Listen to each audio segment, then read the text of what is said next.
La Bible dit, 3 jours après, il eut des noces en Cana en Galilée. La mère de Jésus était là.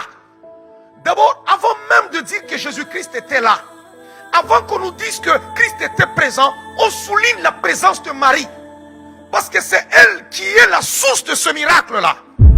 Qui est Marie dans ma vie? Qui est Marie dans ma famille? Qui est Marie dans ma maison? Qui est Marie dans mon église? Qui est Marie dans ma ville? Mais Marie était là. Marie est celui qui est entre le besoin humain et le cœur de Christ.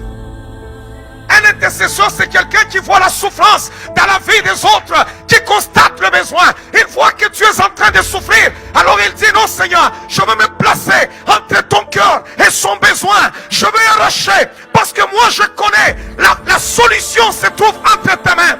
Je sais que tu peux tout. Je sais que tu peux tout changer. Je sais que tu peux tout faire. Alors je me lève, je m'en vais vers Dieu et je dis, Seigneur, ils n'ont plus de vin. Mais il faut qu'il y ait Marie pour dire que je sais que cet homme-là est capable. Et il faut une Marie.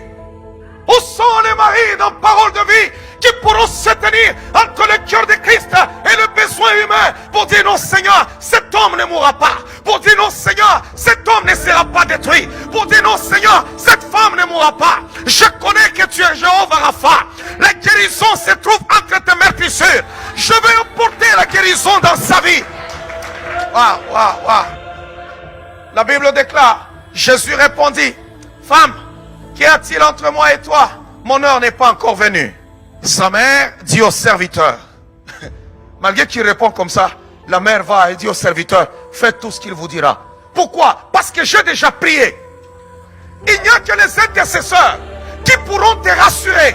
Les vrais intercesseurs, lorsqu'ils ont prié, ils n'ont pas un langage à te stresser.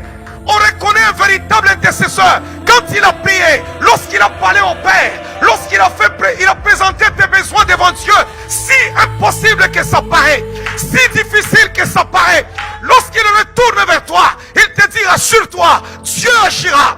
Demain, tu verras la gloire de Dieu.